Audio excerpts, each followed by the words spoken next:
సాధారణంగా మనం ఏదైనా జిల్లాకు వెళ్ళినప్పుడు లేదా ఏదైనా గ్రామానికి వెళ్ళినప్పుడు ఎక్కువగా మనకు మొదటగా కనిపించేవి ఆంజనేయ స్వామి విగ్రహాలు. అలాంటిది ఒక 2 గ్రామాల్లో ఆంజనేయ స్వామి విగ్రహాలు కాదు కదా, కనీసం ఆ పేర్లు తలుచుకోరు, ఆ పేరున్న బళ్ళు కూడా వాడరు. సో అలాంటి విషయాలు తెలుసుకునేది ఈ video. Welcome to Chaitu chronicles, welcome to my family. టాపిక్లోకి వెళ్తే ఈ ఇన్సిడెంట్ ఎక్కడ జరిగిందంటే ద్రోణగిరి విలేజ్ అని చెప్పి ఉత్తరాఖండ్లో చమేలి డిస్ట్రిక్ట్లో ఉంది. అక్కడ హిమాలయ పర్వతాల్లో ఒక 11,000 అడుగుల ఎత్తులో ఈ విలేజ్ ఉంది. అసలు ఎందుకు గ్రామస్తులు ఆంజనేయ స్వామి వారిని దూరం పెడతారు, ఇవన్నీ మనం తెలుసుకోవాలంటే రామాయణం నాటి కథకు వెళ్ళాలి. ఆ కథలో అందరికీ తెలిసిందే, మన లక్ష్మణుడికి ఒక ఇన్సిడెంట్ జరుగుతుంది. ఆ టైంలో రాముడు బాధలో కూర్చున్నప్పుడు ఆంజనేయ స్వామి వెళ్ళి సంజీవిని పర్వతాన్ని తీసుకొని వస్తారు. సో ఈ స్టోరీ అంతా కూడా మీకు తెలిసిందే. అందులో భాగంగా ఆంజనేయ స్వామి వారు సంజీవనితో పాటు వీళ్ళు అత్యంత పవిత్రంగా చూసుకునే ఒక ద్రోణగిరి పర్వతంలో ఒక ఇంపార్టెంట్ ప్లేస్, అది చాలా పవిత్రంగా చూసుకుంటారంట అక్కడ విలేజెస్.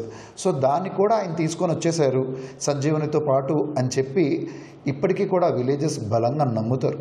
ఆ నమ్మకం ఎంతలా అంటే అక్కడ ఊర్లో ఎవరు కూడా ఆంజనేయ స్వామి వారిని పూజించడం కానీ, మంత్రాలు ఆయన పేరు పలకడం కానీ, ఆరాధించడం కానీ ఏది జరగదు. చాలా దూరం పెడతారు. ఎందుకంటే తన పవిత్రమైన భాగాన్ని స్వామివారు తీసుకెళ్ళిపోయారు. సో అందువల్ల మనం ఆయన దూరం పెడదాం అని చెప్పి ఒక విషయాన్ని గట్టిగా బిలీవ్ చేస్తున్నారు. కాబట్టి ఇప్పటికీ ఆ ఊర్లో బహిష్కరణే. సో అందుకనే అక్కడ విలేజర్స్ ఎవరు కూడా ఆంజనేయ స్వామి వారిని పూజించరు. అలాగే అక్కడ ఆయన గుడి కూడా లేదు. ఇదే ద్రోణగిరి పర్వతం యొక్క కథ. ఇకపోతే ఇప్పటివరకు ఈ వీడియో చూసారంటే ఎంతో కొంత మీకు నచ్చే ఉంటుంది. ఒక్కసారి అలా లైక్ బటన్ ప్రెస్ చేసి మమ్మల్ని ఎంకరేజ్ చేయండి. అలాగే సబ్స్క్రైబ్ చేయని వాళ్ళు ఎవరైనా ఉంటే ఒక్కసారి సబ్స్క్రైబ్ చేసుకొని చూడండి. అసలు ఇది ఆంజనేయ స్వామి వారి కథ, సబ్స్క్రైబ్ చేయకుండా అస్సలు చూడకూడదు. ఓకే. మహారాష్ట్ర అహ్మద్ జిల్లాలో సో అక్కడ కూడా ఆంజనేయ స్వామి వారిని పూజించరు. ఎందుకు అంటే మళ్ళీ రామాయణ కాలం నాటికే వెళ్ళాలి. ఆ కథలోకి వెళ్తే నింబ అనే ఒక రాక్షసుడు ఉండేవాడు అప్పట్లో. ఆయన ఘోర తపస్సు చేసి చాలా పవర్స్, అప్పట్లో మీకు తెలిసిందే కదా, తపస్సు చేస్తే దేవుడు వస్తారు, పవర్స్ ఇస్తారు. సో అలానే ఘోర తపస్సు చేసి దేవుడు ప్రత్యక్షమయ్యారు, పవర్స్ ఇచ్చారు. ఆ పవర్స్తో అక్కడ ఉన్నటువంటి ఋషులు కానీ, సాధువులు కానీ, జనాలు కానీ ఇబ్బంది పెట్టడం జరిగింది. ఆ టైంలో ఆ విషయం తెలుసుకున్న ఆంజనేయ స్వామి వచ్చి ఈ నింబదైత్యుడితో యుద్ధం చేశాడు. యుద్ధం చాలా భీకర యుద్ధం. అంత భీకర యుద్ధం తర్వాత ఫైనల్గా నింబదైత్యుడు ఆంజనేయ స్వామి వారి కాళ్ళ మీద పడి, నన్ను ఓడించడం ఎవరికి సాధ్యమైన పని కాదు, నువ్వు నన్ను ఓడిస్తున్నావు అంటే ఇది నీ వల్ల అయితే కాదు, శ్రీరాముల వారి మీద నీకున్న అపారమైన భక్తి వల్లే ఇది జరుగుతుంది, ఇక మీద నేను కూడా శ్రీరాముల వారిని పూజిస్తాను, నన్ను వదిలే అని అంటాడు.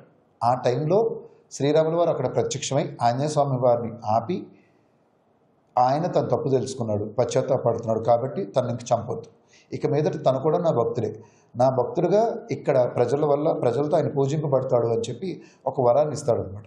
అందువల్ల ఏదైతే ఈ విలేజ్ ఉందో ఆ విలేజ్ ప్రజలందరూ కూడా ఈయన్ని పూజిస్తారు. ఇది ఎంత వెరైటీగా ఉంటుందంటే ఈ కథ.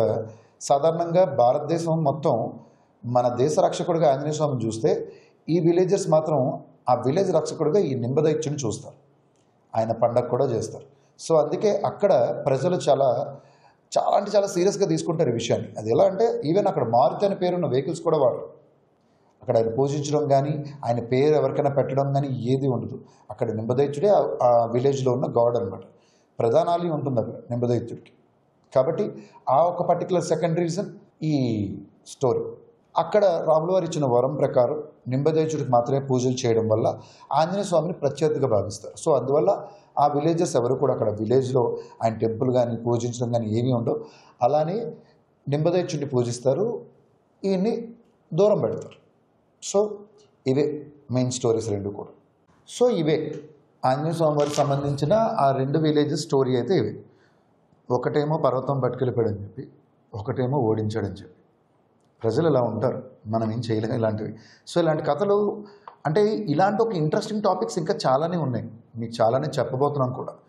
కాబట్టి ఈ వీడియో ఇక్కడితో ఎండ్ చేస్తున్నాను.